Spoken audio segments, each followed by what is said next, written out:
Buddha's heart, devil's hand. The difference between special forces and normal humans. Gregg PUP Johnson, Pakari.nz. Welcome to the sequel.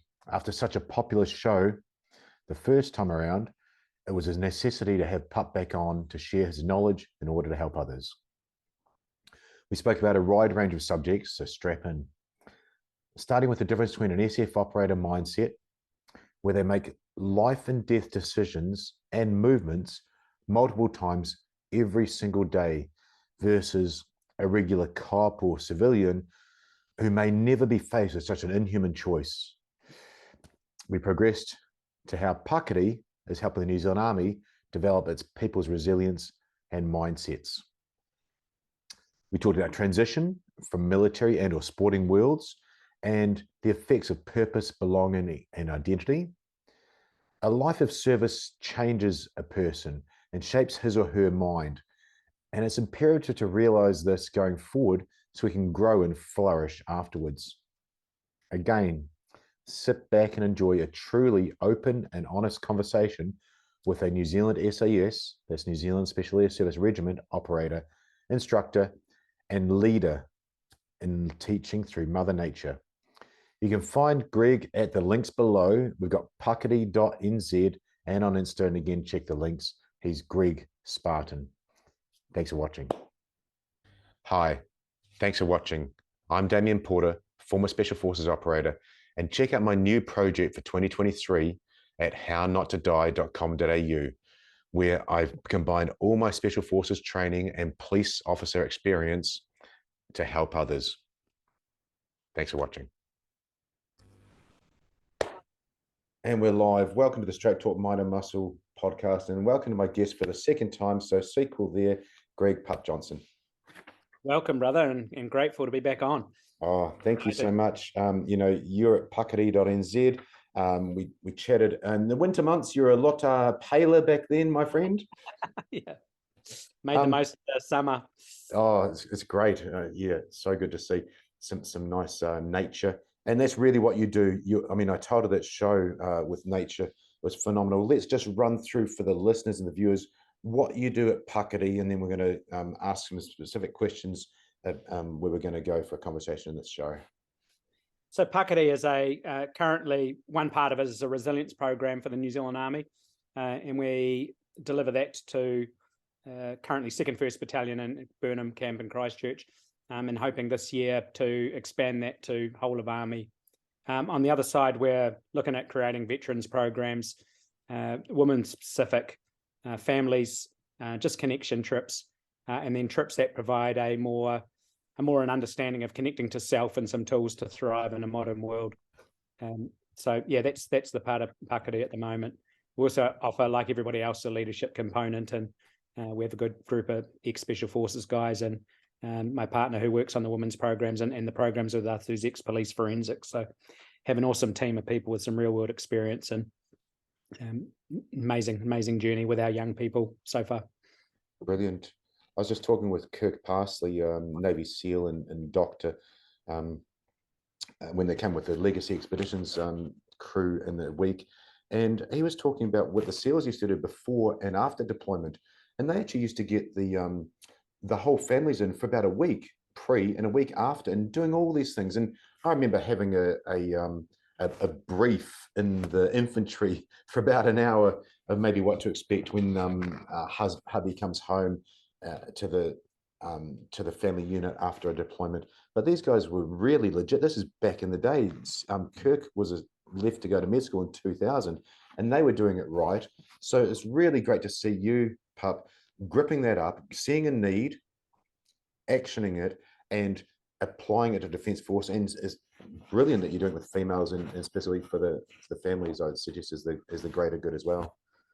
Well, bro, I look behind you at your bookshelf, and currently all my books are away in some trunks because we're house sitting. But I'm like you, I read and I've learned a lot, and I study history for the lessons. And yeah, there's a lot of these things that my experiences now and what we're offering is all based on history. Māori used to do a really good job of pre-battle and post-battle, prepping our guys for combat, and then debriefing when they get home. And for some reason, bro, we've lost how important that is. And, you know, that's a big part of just us communicating like you and I are doing now is, we've lost that, but it is so important. Communication's key. And Oh, Michael Don Vito, really interesting cat on his show just published a couple of days ago. His dad taught special forces units, unarmed combat and armed combat, and he carried that on. But one of the quotes in the show notes was something along the lines of, when an elder dies, a library is burned to the ground. Yeah, that's why, you know, we've got to take that knowledge from our people. And one thing we are trying to say to the army is, hey, we've got these combat veterans. We're not just veterans, you know, that might stir up some people, but we're combat veterans that have seen a lot and we've learned some amazing lessons. We want to give those back before they're lost, you know, because we don't, you know, our New Zealand Army currently not on war or at war or learning combat lessons. We just want to give back while we can. And it's based on that, bros. You die, your knowledge is gone, isn't it? Yeah, absolutely. Got to pass it on. Oh, I love that knowledge transfer, and GBRS coined that term, and it's transferring that knowledge.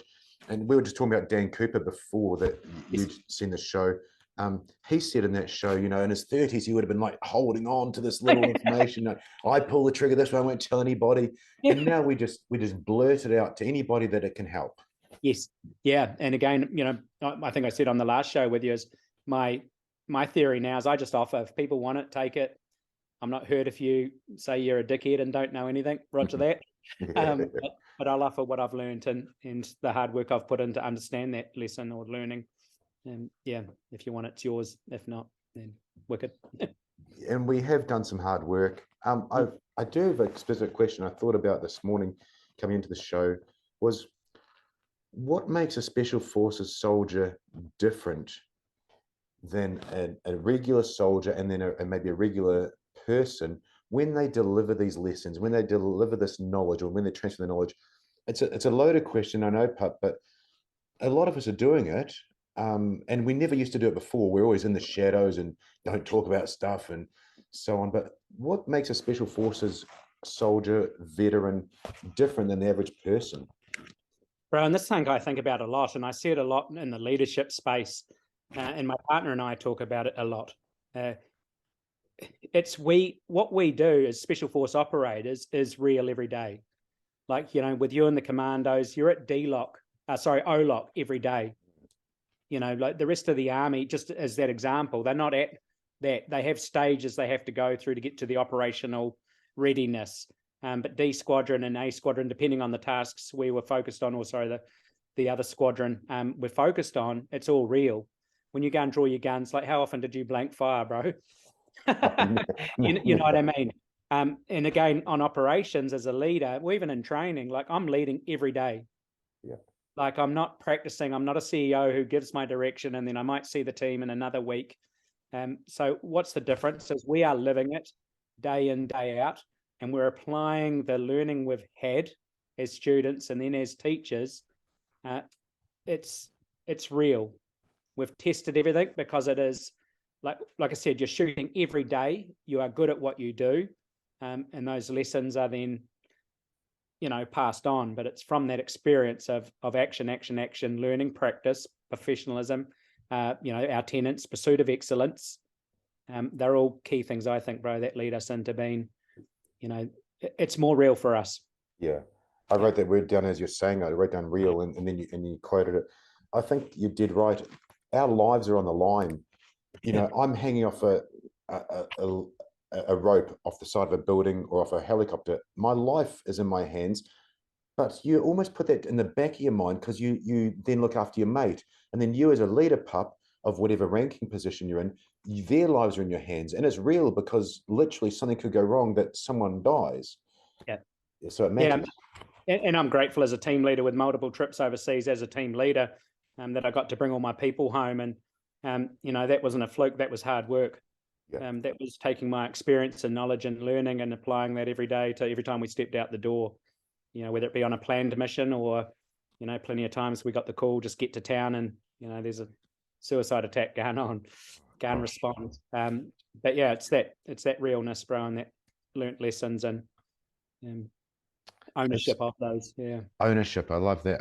When we debrief at the fire station, you'll hear about the other shifts. So we have different shifts for people that don't know how they work. Say a night shift's coming off shift and you're going on shift, and say they had a job, or you catch up with them, say a few days later. We talk about that job, and not to tell tall stories.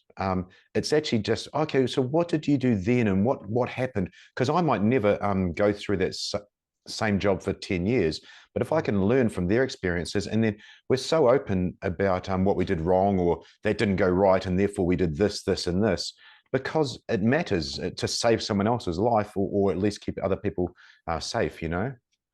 Yeah, and I think that's key, bro, is that learning, no matter how that learning comes, because we know that our brain, it's like your, how not to die, awareness is to be more aware. You have to have a bigger database of things to quickly choose through. Right. And, our subconscious mind does a lot of that choosing, but we're pattern matching, we're doing all that stuff. But the more you know, the quicker you can move through scenarios in your head and go, yep, push play on whatever plan D. Yep. But you have to have that knowledge in there to be able to sift through. If you don't have it, so you learn off another shift, and then you go to that fire and go, oh, hey, I heard about team shift did this. Then already got that, at least a starting point. Exactly. That's great. Yeah. You've got which direction are you going in, and then you can use your experiences from there, applying it to that situation. That's brilliant, and that sort of answers that question about a special forces operator versus somebody, I won't say average, but a regular person, because they haven't experienced those. But for us, it's absolutely normal in our brain. Yeah, it is normal. It's normalized. And that's the difference with somebody who goes to the special forces. It's their ability to learn, and it's that learning that allows them to operate at that level. If you did, and you saw it, bro, you saw guys that weren't, didn't have the capacity to be at that level, and they moved on very quickly.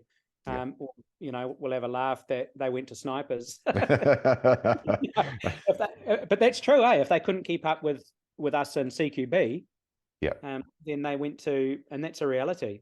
Yep, gone. Gone. Yeah. You almost see it in their eyes. I remember I was talking with I had a great chat with another army buddy, not on a show, just chatting. He's made it into a tactical squad in New Zealand Police, which is great. So happy for him, and especially at our age. But we were just chatting about a guy that was on the training course and didn't make it through, and I could literally watch his brain not processing it, and then I can see the whites of his eyes, pure fear at something, which is fine. Don't blame him for that. It's just that you've now reached your limit, and now you're not going to progress forwards. I had that conversation when I went back to Army and I was running training for the infantry, and I've said before, my specialty was urban operations, and I said to some leaders in high positions, I just said, just be aware that not everybody's cut out for this. Ooh. Even if you're in the infantry, like, people are not going to have the cognition or the mental speed to be able to process threats quick enough to keep other people alive. And that opened a can of worms. But people couldn't debate with me because I've been training people for a long time, and I've been in that space for real. So I've seen it, and it's important. But it wasn't a conversation they were ready to have. No, I could imagine. But a little bit ugly. You did mention how not to die, and I appreciate you saying that. And I'm going to try and pick your brains in order to help others learn from your experiences. So I started the How Not to Die for the listeners, really just doing some of the interesting things I do, like lock the door in the car, like use your phone with your back to the wall. These little things that are absolutely normal to you and I, Pup. And it just took off. It's helpful for people. It's not threatening to them, which is great. Take one earbud out if you're going to go running and jogging, and we saw that the other day. Phenomenal in Australia. So what I'd like to talk about is your situation awareness, your sort of avoidance experiences, because you spent a couple of years in Thailand, literally in a war zone, and also your operational theaters doing close protection and so on. So let's just roll out. You lived with a partner in Thailand every day, having to carry a pistol. What are some situation awareness things we could start to speak about there that would help other people learn how to stay safe? First off, bro, would be mindset. Nice. Like, mindset of not wanting to be a victim. Yep. And the mindset of still wanting to thrive in life, no matter where we are. Yeah. For me, it was a military coup in Thailand that was having an effect all over the country. And yeah, my work was at a place that had to pass the big rioting area, where people were dying every now and then. So yeah, it was a mindset. Every day I headed off to work, I mentally prepared myself for that journey to work, and made sure that I had the physical and mental skills and emotional skills to be ready to face whatever that journey looked like. And most of the time that journey was fine, but there was times where you had to, a whole lot of things would happen that you have to move through real careful. But yeah, first off would be mindset, and then equipment prep, because I was carrying a pistol and I did have a knife. I had the backup things, and a period, if it was night, I'd have a flashlight, just making sure my equipment was functional and easy to get to and concealed. Of course, I wasn't potentially allowed to carry that stuff. However, it was life-saving tools that I thought were tools and equipment. Let's just unpack those two things. Mindset, and you were kind enough to send a show to me, one of the Sean Ryan episodes with a former Delta and CIA guy, and a great little snippet from that was, most people have that mindset, I never thought it would happen to me, after it's happened to them. So that's kind of what you're saying. You're being prepared rather than just going, it won't happen to me, I won't even think about that, I'll just carry on walking. If I can't see them, it doesn't happen. The wrong mindset, eh? Yeah, it is the wrong mindset. And you and I discussed last time, or offline, is that mindset over time becomes normalized, like we talked about our military training. But that takes work to get to that point. It does. So it's putting in the repetition of being aware, to then allow that to be in subconscious and just naturally be taking in the stuff that you teach. That's a huge part, but it takes time, it takes repetition, but it takes that mindset of being professional in self. I like Pat Mack's, be your own bodyguard, you talked about last time, that's so important. And be helpful to yourself and others. I like that. Me and my partner in the gym this morning, and my partner's incredibly strong, and another lady there come up and said, what are you two training for? And we said, just life, just to be helpful. Yeah. and it led into an awesome conversation, and now my partner's going to do some coaching for her. But great. That's it. We live with that mindset of, I want to be helpful in an emergency. Yeah, absolutely. And I'm the same. The guys that I've interviewed, they're also we're authentic. Pat says there's a bit of ego there, and DJ, one of the SEAL Team 6 guys, he wants to look good, but the priority is to save your own life or someone else's. For me, it's if I've got to suddenly lunge and save my son, suddenly lunge and save somebody else. And worst cases, I've got to be my own bodyguard and do that, because everything else you're talking about has failed. But if you can be capable to do that, great. And then speaking to Rebecca Rouse this morning, the aesthetics is a byproduct. It's a nice byproduct. But it's not the be all and end all. No, and you and I've talked, but that image is also part of being metabolically efficient too. If I'm severely overweight, then I probably won't be able to, walk 10K to get water. Yeah, exactly. And then there's the other side of it. After interviews with convicted criminals who've been convicted of assault and robbery and so on, they will, after playing videos of different people walking, they'll literally choose the weak-looking person. We're just animals. They're cavemen, and that's normal. If you look strong, if you look confident, and that comes from the mindset you spoke about, that's half the battle done. Yeah, agree, bro. And they've done studies on that, eh? Like you go to places around the world, and if you feel the victim and that's the energy you're giving off, then you'll be a victim. But if you're giving off that aura, it's true, aura is a thing. If you're giving off that aura of strong and aware and ready to protect yourself, then people won't attack that. Now let's explore that, because you talked about mindset and having your equipment and your tools ready. So that's great. It might be a pen, it might be a torch, it might be a car. But you've been a bodyguard. We've used the word close protection. You have been a bodyguard for people, and part of bodyguarding teams. And like I said, close protection is the term that the professionals use. So for the audience here, bodyguarding is not really the Kevin Costner, I'm going to start chopping and kicking the people. Real bodyguarding, what do you guys do when you have the VIP that you got to protect, and you got to plan the route. Do you plan it through the most unsafe place, or what's your planning in your ideals there? Right, if I'm planning a route, whether it be vehicle mounted or foot mounted, my number one priority would be, if possible, directest route. But then my contingencies of any route would be my outs. What's going to give me the most outs if I'm confronted with something front, rear, or sides? Yeah, so that would be my biggest. And I do that walking too. That was a big part of Thailand, bros. I would choose my routes to move through where I knew I could get out, whether I could get into a shop or whether I could go back or run to a train station or whatever. What I'm looking for my outs and safe havens, safe spots along that route. So I'm actively thinking of those even before the mission's gone anywhere, and they'll be key things that we would choose first. Yep, Yeah. brilliant. So you see something kicking off from a long way off. You use your situations, your scanning skills.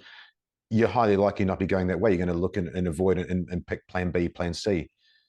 Yeah, definitely. And we would have had all those pre-planned out, and then it's back to, once all of those are out the window for whatever circumstance, then we're into just adapting to the situation.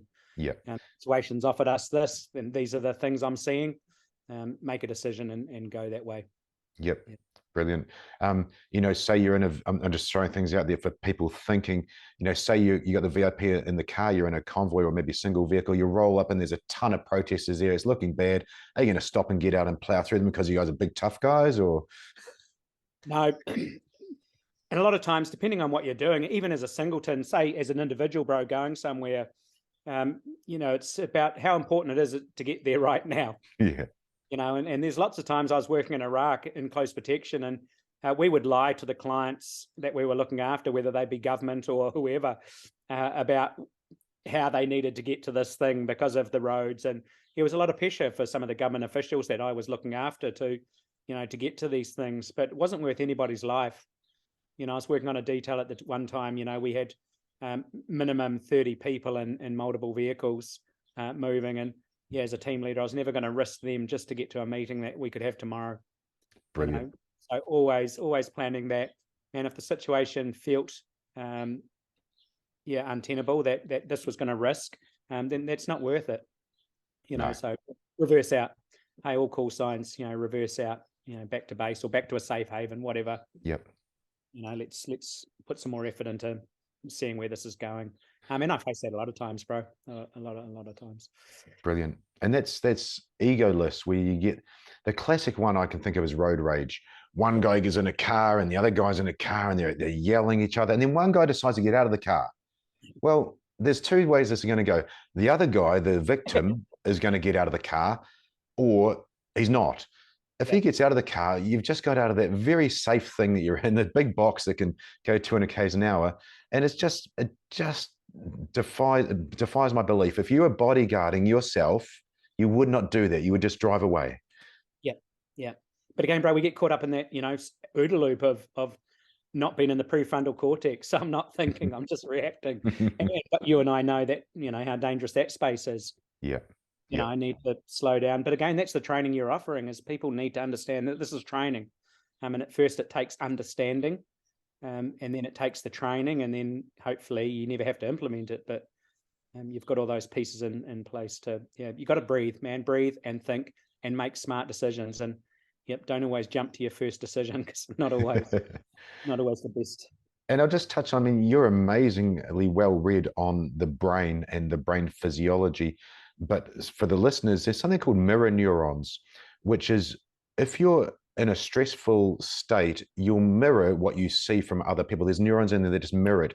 So there's the classic guy, he takes his shirt off and you take his shirt off, or somebody's crying and you start crying. These things happen, but we need to train and prepare, and at least talk. If somebody's listening to this and it helps, at least be aware of that I'm not going to react and do the same thing the other person's doing, because they're in control. The bad guy controls the fight, starts the fight, and actions faster than reaction. But you need to, like you said, take that step to breathe, assess the situation, decide an irrelevant option, and then execute that if you're stuck in that position. Yeah, and be ready to roll through plan B, C, D, E, F, G, whatever it takes. Yeah. So important, bro. And for your listeners, mirror neurons come from monkeys, They're doing experiments and they saw a monkey mimicking the scientist, I believe, which led to them learning about mirror neurons. But yeah, Wow. and that's again, OODA loop, observe as orientate, decide, and act, a military acronym from, or perfected in the Vietnam War, air war, Yep. where we observe, orientate, and decide and act. If you're getting out OODA looped by your adversary or the situation, then you're going to lose. It's just it's almost mathematical. Yeah, If absolutely. And you're not ahead of that loop, then you're going to get hurt. and that's, so you talked about mindset, was where we kicked off this. I'll teach the students from the same instructor we all had. Assume your attacker is bigger, faster, stronger, more skilled, armed, and has a pre-plan. If you assume that, worst case, then you're golden, because you're going to really step up what you've got to do. And this is the worst case scenario, and anything under that is a gift. Definitely, bro. Yeah, and it's easy when you know those things to be able to then counter them. Yep. Yeah, but again, it's your, that's why you're offering knowledge, is so people have an awareness first off to, hey, these are some key rules. And then I can, you can always counter a rule, and but I've got to know what the rules are before I can do them. Well, there you go. That's exactly it. And you need to know the rules of the game. You need to know what you're playing. And this isn't a game. If you've never been in a violent confrontation before, bad guys are great at this. I tell people, just shut your mouth, because the bad guy, as I've seen in police, they are great at talking. They are great at the come on, all these things. Shut your mouth and deal with what you're actually seeing. And yeah, if you've never been exposed to that surprise, the violence, even a car crash, you don't know what to do, and you shouldn't be expected to know what to do. But if you can start to pre-learn, to be aware of, like I said, lock the door, avoid that situation because you're trying to keep the meeting that you rolled up to, and you don't like the look of the guys around you. Don't put yourself at risk. Just be your own bodyguard. And that's, one from our background, bro, the milling we used to do, just learning to take a punch, so that, the first time you're ever in a real fight work-wise, that it wasn't the first time you'd seen the canaries or whatever you see, the stars. And, that was so important, wasn't it? Like we'd always start with a fight in the morning on that course. And then later when I was on the counterterrorism team, just to keep that fresh in your mind. Like, this is what it feels like. Okay, I've got to deal with this while I'm getting uppercuts, Yeah. or whatever it is, getting punched in the head in training. Yep. But understanding that emotional roller coaster that we go through when those things are happening, and then learning to be able to make choices in that space. Yeah, it's exposure. I take the students through through a possibly dangerous seeming situation, but it's in a really safe environment, and just step it up more and more and more and more. So it's totally safe. You know who I am. I'm literally 3 meters away from you. I walk towards you. I become proximity threat. And then it goes up to over the hours, and you're actually hitting and so on. But it's exposure. And, as a cop, I got exposed to that every single day, to physical confrontation. And now if there's a confrontation, I'll shake. No problem. That's a normal human response, except that I know that's not the end of the world, and I know all those things to draw on, the experiences. But it's normal human reactions. You'll never outdo those fight and flight and adrenaline dump. But it's knowing, hey, I can now work through that, and it's not the end of the world, and I'm going to win. Yeah, the quicker you, through training and exposure, like you've said, the quicker you can move through that shaking to decision making. That's our aim of training, is to be able to do that quicker. And if you can do the quicker, that's back to OODA loop. You can move through that cycle quicker than, like, that's what I love, like Krav Maga. You hit somebody, a threat enough times, then you start winning by, they're now behind the decision loop. Like, well, shit, I didn't think this lady was going to do this to me. Kicked in the shins or knee to the groin or poke in the eye. Like, now I'm on the back foot going, oh shit, this is, not what you signed up for. No, which is a good thing, I think. Absolutely. Oh, look, that's great to touch on that, and I really wanted to use your experience there to expose the listeners and the viewers to, what a professional bodyguard mindset is like. And it's not complex either. We keep it to the most basic things. Yeah, and like we've said, bro, it's the repetition, the hard work you have to do in the initial phases of your learning courses to get to that subconscious level where I'm doing all the things that you're teaching subconsciously. It doesn't take capacity anymore. Yeah. I naturally do it as I walk down the street, and I'm taking things in, and I'm actively deciding whether it needs more focus or less focus. And yeah, that's where we all want to get to. Absolutely. Brilliant. That sums it up really well, Pup. Thank you. The second part I'd like to touch on since our last show is transitioning careers. We touched at the start on what you do with Pakari, and of course you've come from New Zealand SAS and you went contracting, so different sort of careers. But I'd like to just sort of paint a picture for people transitioning careers. I interviewed a guy, Dre Baldwin, last week, a professional basketballer turned into, I guess, a life coach of sorts, but his job is teaching people how to transition careers. Now, transition is typically known by the military, but let's talk about how you transitioned your career after leaving the military, maybe the second time, because I'm gonna hazard a guess, going contracting wasn't really much of a change in what you're doing. No, I've been really lucky, bro, that I'm not. Everything I've done has been intentional for me. Wow, Like, I've good. moved my path with intention, and everything I've chosen to do has been based on what I want to do. The key things. Let me step back quickly. I had a phone call yesterday with an ex-unit member, bro. Was an officer, and he's out now, and he's been out for quite a while, but he's really wanting to help in the transition space. So he's doing a lot of work at the moment around that. So it was really interesting to hear that he struggled. And you and I talked about somebody offline. I won't say it on here, but I had a conversation with him just before Christmas, and he was somebody that was always somebody I looked up to, who was super strong within the unit.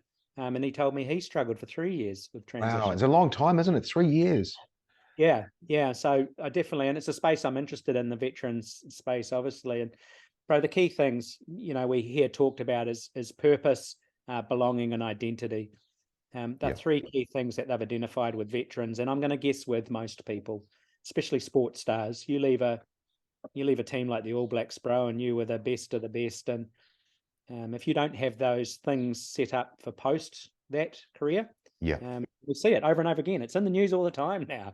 This guy's doing cocaine, and this guy's doing this, and this veteran's living on the street, because we're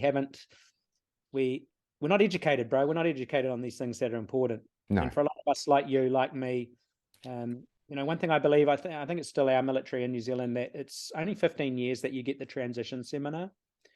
So if you don't get to 15 years, and the transition seminars that I've been told of are amazing, good information, the right help, people there to talk to you, offer advice, perfect. But if you haven't done 15 years, then you don't get that. Wow.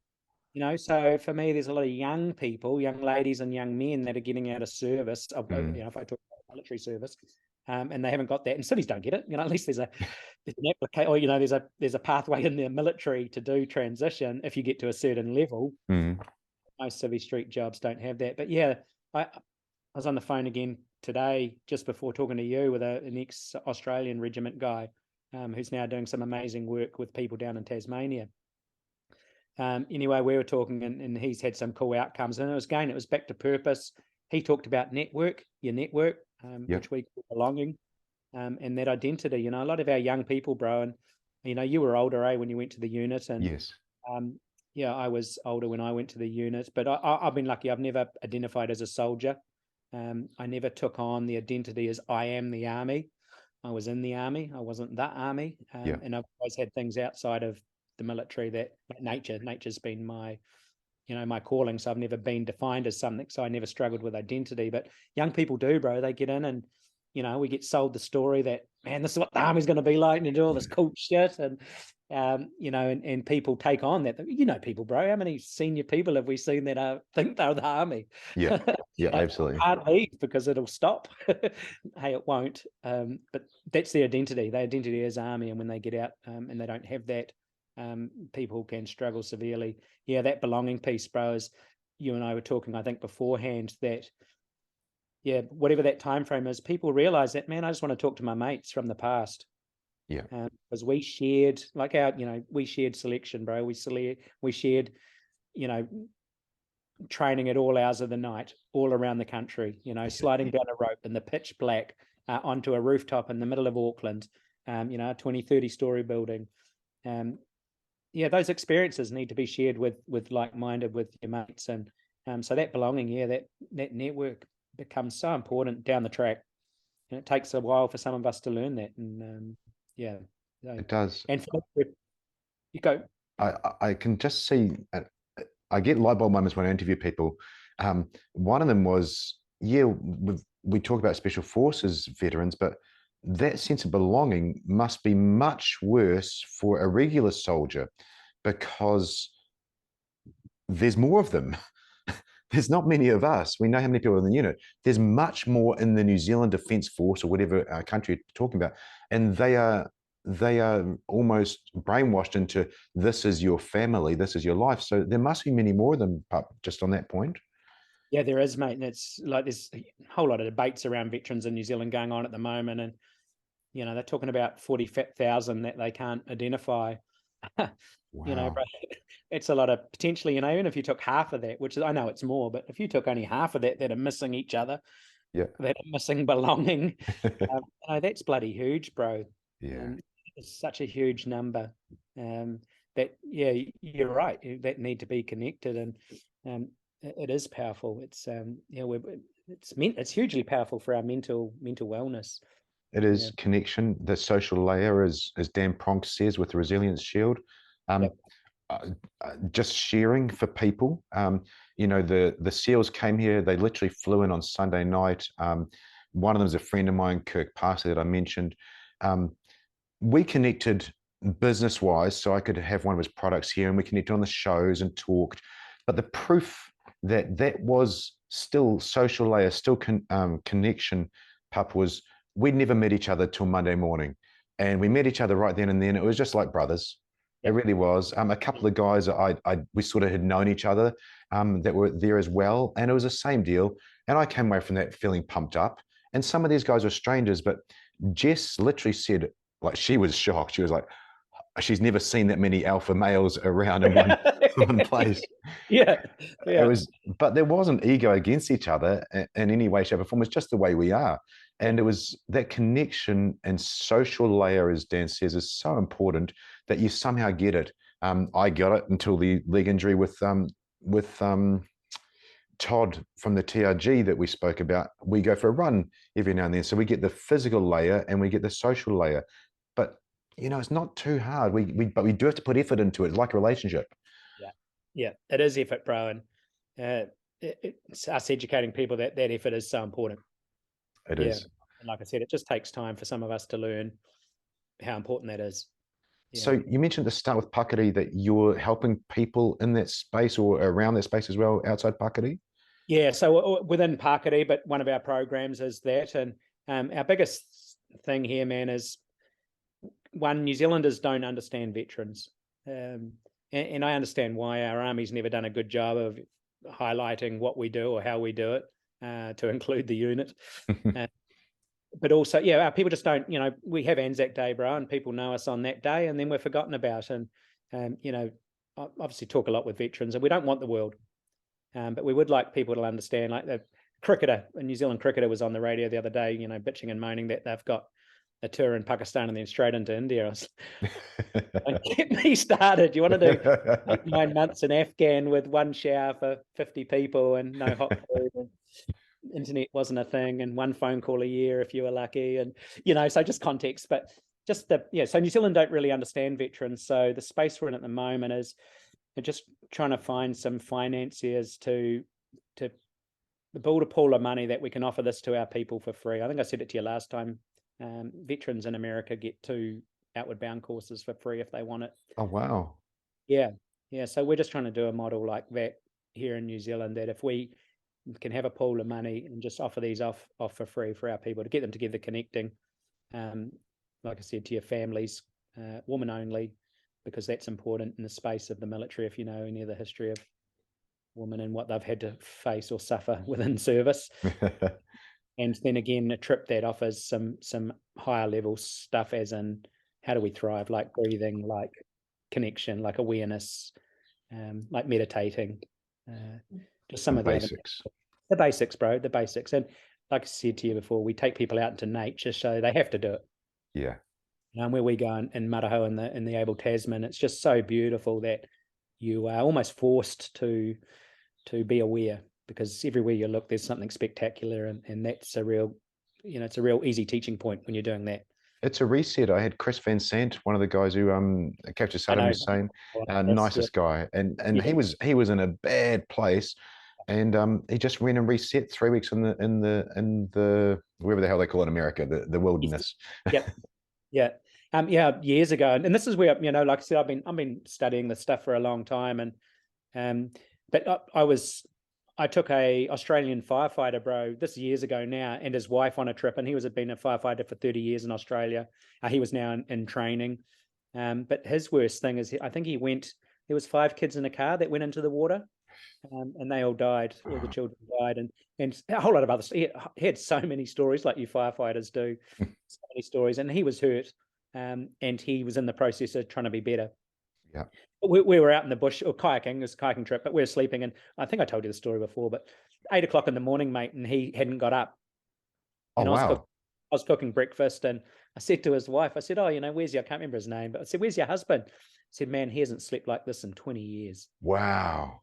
Yeah, and him and I sat around every night around the fire, obviously sharing stories. Yeah.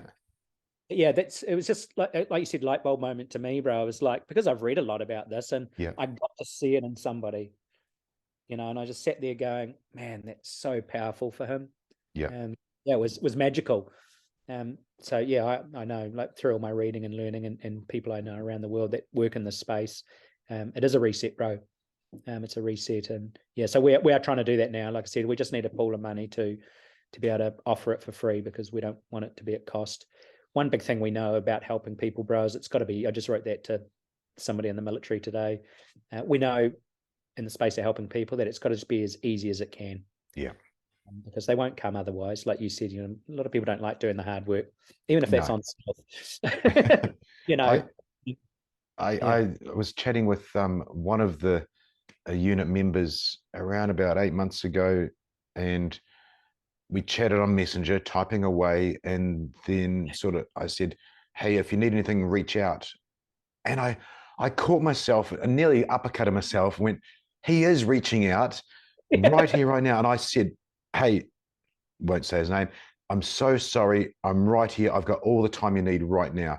Because you've got to identify it when you're maybe in a better place. And I was in a tough place as it was. You've got to, if people make that olive branch, or make that gesture forward, grip it up and help them out as much as you can. Bloody oats, bro. I think you said on a podcast the other day I watched, you told that same story, and again, it reminded me how important it is. And so we're just trying to create that space of bringing more people together to have that proactively.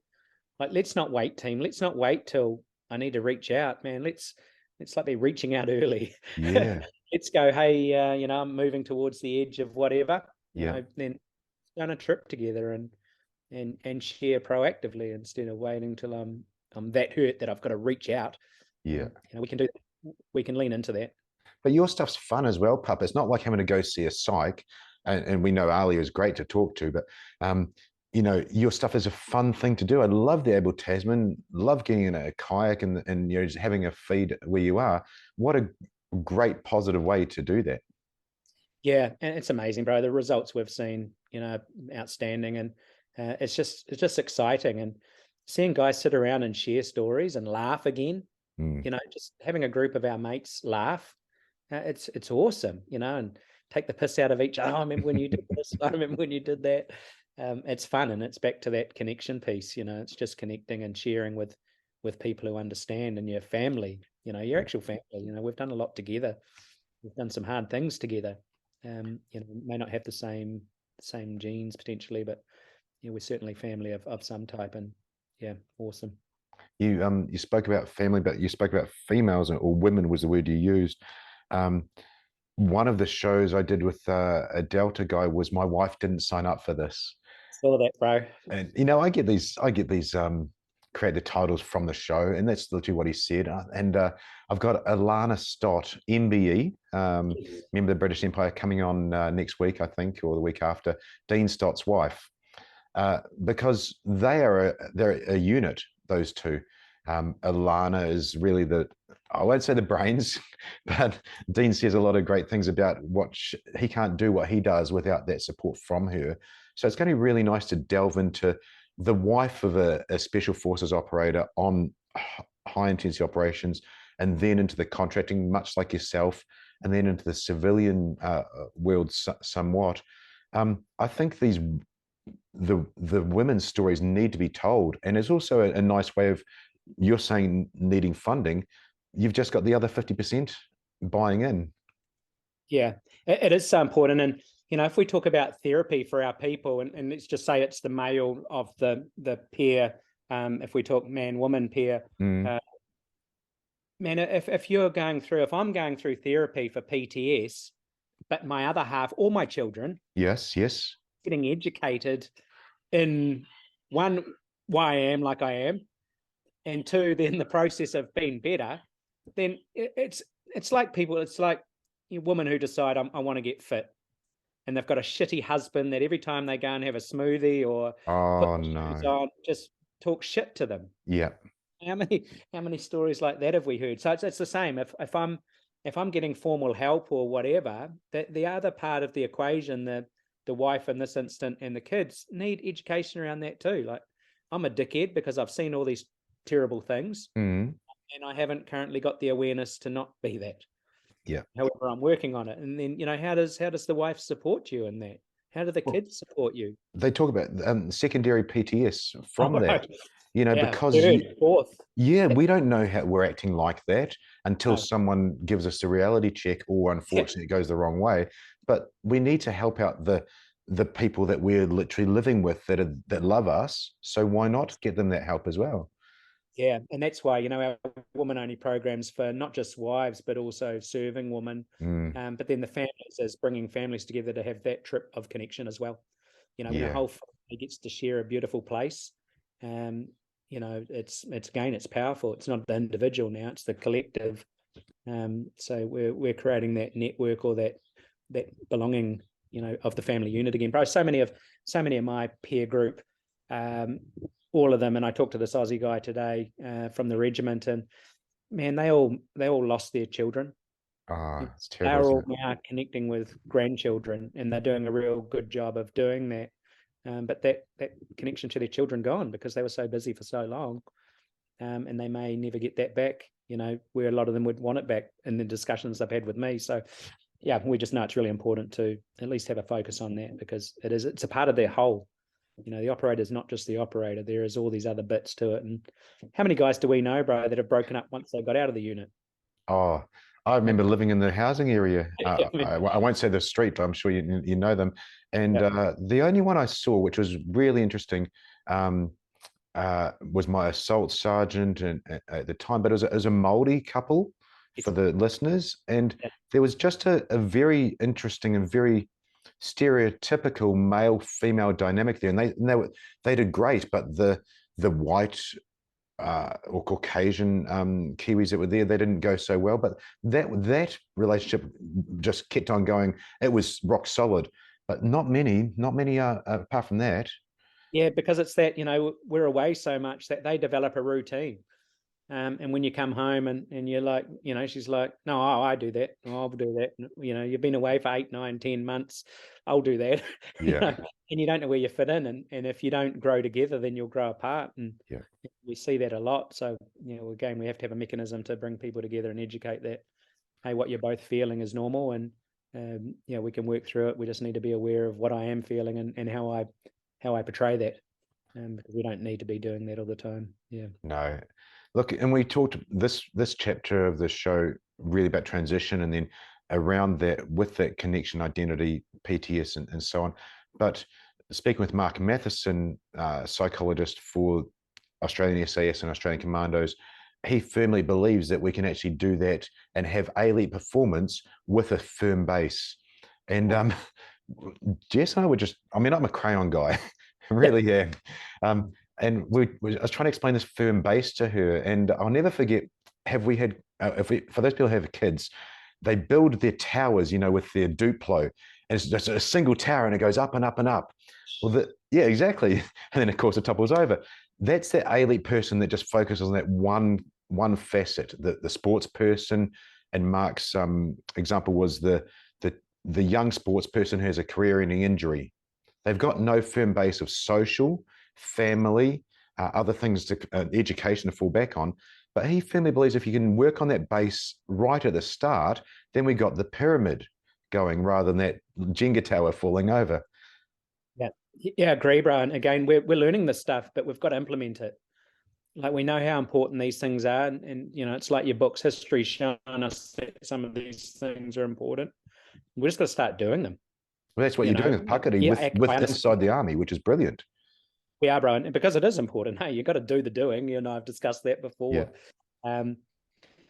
You've got to be moving forward. You've got to be doing something. You've got to go for a run if that's what you say. We talked about that last time. Yep.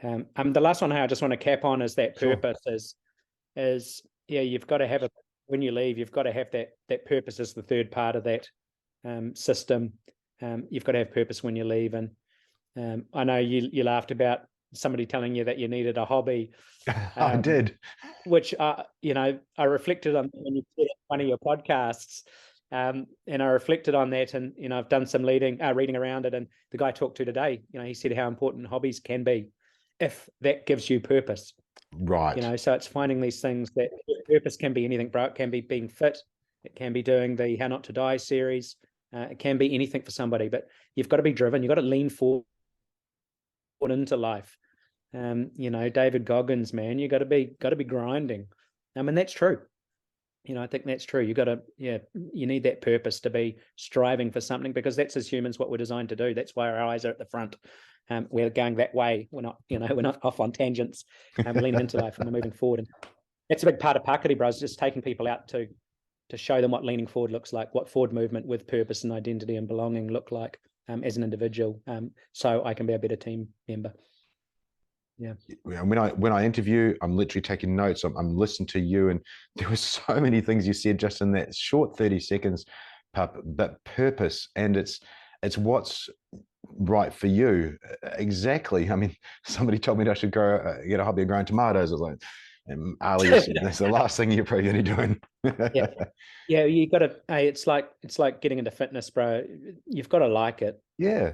If you don't like it, you're not going to do it. We know that. Habits. How do I build a habit? There's got to be a part of liking it. Yeah.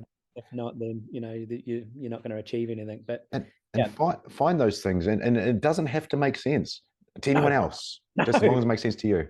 Like Pac Mac, bro. You know, he draws birds and he draws this and he does that. And man, that guy, I watched the thing he did the other day, a podcast, and he just talked about that purpose, and everything that he does because he needs it, and that's true. You know, find what. And I don't mean a hobby. I mean, whatever that purpose is, man. Do, and if it's watching Netflix, then just do it intentionally. But you know that we have to do hard stuff sometimes to be better, and but have a purpose, man. If you've got a purpose, if you understand belonging, if you can get your mates, family group, whatever around you, and you know that you are your identity, and then anything over and above that is just a space that you're filling in for a time, then man, for transition back to that part, transition in any realm, you'll be well armed to move forward thriving versus not. Yeah. I completely agree.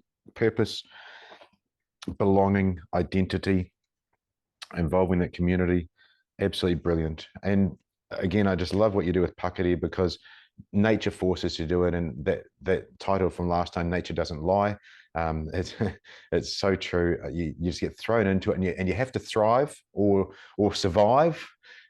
And you teach them how to thrive, and you provide that awesome environment. So really great to see. It's been a few months since we talked last time. See the progression there. Really excited for 2023 with the Army education there using Pakari, and it's just great to watch the journey, Pup. Yeah, grateful, bro, and we'll keep you filled in. And again, I talked to the guy in Australia today, and we're just interested to see if we can share and bring some of your people over to us, and do a trip and vice versa. So yeah, we're just really interested in sharing the spaces that we have to help people. So important. That's really what it's about. To maybe finish up, I wrote a word down here. You said about 20 minutes ago, service. A lot of people don't realize that in the military, it's in the service of others. definitely in the police, definitely in fire and so on, at service of others, nursing, doctors. But if you're not then serving someone else in the next chapter of what you're doing, you're gonna struggle. You're gonna get a bit wobbly, because we're used to doing more than just self. And sometimes you just need to serve yourself. I guess it's coming back to the how not to die. It's like being your own bodyguard. Let's work on our own relationship with us. But look, that's what you're continuing to do so well with Pakari, with having the humility to come on these shows and share your knowledge and transfer that knowledge, Pup. I appreciate you coming on again. And it's been lovely talking to you. Yeah, and appreciate what you're doing, bro. And like I said, that series you're doing of how not to die is more relevant now than it's ever been. And we're seeing that with the way the world's going. And just that clip you and I looked at the other day is, it's real. So anybody out there that's listening and going, oh, I don't need this, you may not need it, but man, I'd rather, it's back to that. I think we've said it before. I'd rather be the warrior in the garden, bro, than the gardener in a war. Man, I'd rather be ready and be able to relax, knowing that I'm ready to go, than shit, I wish I'd gone for a run. I wish I had a bit more cardio. Yeah, absolutely. Oh, like I love that. I love that quote, the gardener in a war. Wow. And it's males and females, the women are the ones that need it so much. Yep. No matter what you identify with, actually, Yeah, exactly. Every single one of us. Yeah, because when it does get real, you and I both know, bro, it gets real very quickly. Well, look, I'll just finish off on that. I don't like to toot my horn, but I had a guy come see me about 3 years ago. All his life, he's been in politics. He's a writer behind the scenes. He's very good at using this and his brain. That's what he's paid big money to do. And homosexual, and in the LGBT community is a very big deal. One day, going to his car from whatever government building he's in, one of the people from work bailed him up. The car door was open, and he was this close to violence. He had a realization: I can't talk my way out of this. And it really showed him. I think he was 52 years old as well, so he's lived a good life without violence, and Buddhist as well. So there's everything, right? And he realized, hang on a sec, I don't have that skill. And he struggled. He researched who to see, and I came up, and he struggled for weeks.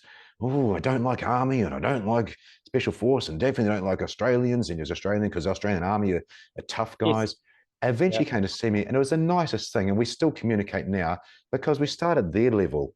And I just want to put out there for the listeners, he realized he had a deficiency in a skill that he needed at the time, and he would rather have it and never need it again than be in that situation where he felt helpless. Yeah, it was a real cool Buddhist thing I was watching the other day. It was titled Buddha Heart, Devil's Hand. Wow. Yeah, bro, it was just understanding that, even that the Buddha was, and there's sometimes you need to be that person.